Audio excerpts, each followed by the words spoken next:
Good morning, welcome back to my channel. আমি পায়েল চলে এসেছি তোমাদের জন্য নতুন একটা ব্লগ নিয়ে। তো আমরা আছি বেনারসে, আজকে ডে 3, আর আমরা আজকে বেনারস থেকে যাচ্ছি অযোধ্যা। তো আমরা এখানে একটা গাড়ি বুক করেছিলাম, মোটামুটি 6,000 টাকা পড়েছিল আসতে আর যেতে। তো মোটামুটি যেতে 4 ঘন্টা লাগে, ফিরতে 4 ঘন্টা, বাকি সময়টা তোমরা ঘুরতে পারবে। তো তোমরা এইভাবেই যেতে পারো। আর এখানে রাস্তা কিন্তু খুব ভালো, আমরা ভীষণ এনজয় করছিলাম।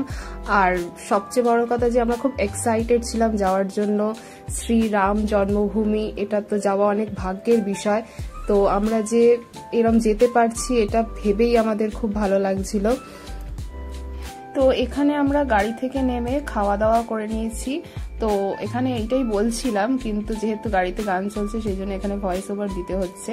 তো আমরা যেতে যেতে খুবই এনজয় করছিলাম, বেশ অল্প রাস্তায় বাকি ছিল আর যেতে। তো ঘুমিয়ে টুমিয়েও নিয়েছিলাম আমরা গাড়িতে, যেহেতু 4 ঘন্টা রাস্তা অনেকটাই। অ্যান্ড দেন আমরা ফাইনালি পৌঁছে গেছি অযোধ্যা, শ্রীরাম জন্মভূমি। জয় শ্রীরাম। কিন্তু পার্কিং এ নেমে তোমাদেরকে একটা টোটো করতে হবে বাকি জায়গাগুলো ঘোরার জন্য, এটা আমরা জানতাম না। তো এখানে প্রায় 1,000-1,200 টাকা খরচ হয়েছে। এই যে ফাইনালি পৌঁছেছি সরজু নদীতে, খুব ভালো লাগছিল দেখে। এখানে বোটিংও করা যায়, তোমাদের টাইম থাকলে করতে পারো। আর এটা হচ্ছে লতা চক। আর দেন আমরা কয়েকটা মন্দিরও ঘুরেছিলাম, যেরকম এটা শ্রীমদ বাল্মীকি রামায়ণ ভবন। এখানে কিন্তু প্রচুর বাদর আছে, তোমরা খুব সাবধানে থাকবে। এখানে বলেও দেয় যারা গাইড থাকে যে চশমা, ফোন এগুলো সব ব্যাগে রাখতে হয়।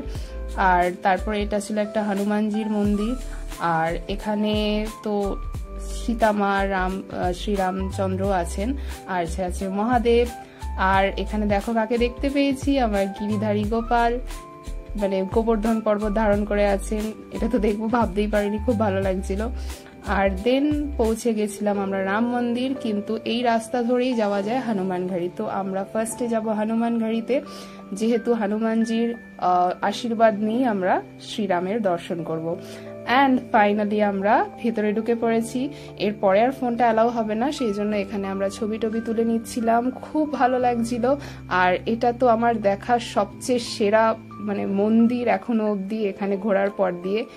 এত সুন্দর কারুকার্য, আমার খুব ভালো লেগেছে। বিশ্বনাথ মন্দির যেরকম ভালো, এটাও ঠিক সেরকমই ভালো লাগছিল। এই যে আমরা বেরিয়ে পড়েছি, এটা হচ্ছে এক্সিট গেট। আর এই যে একবার দেখে নাও, ভিতরটা তুলতে পারিনি, খুবই আফসোস, কিন্তু যেটুকু তুলতে পেরেছি সেটাই স্মৃতি হয়ে থেকে যাবে। কিন্তু বেরোবার পরে আমরা তো এত বৃষ্টি পড়ছিল বাইরে, আমরা তো ভাবতেই পারছিলাম যে কি করে পৌঁছাবো।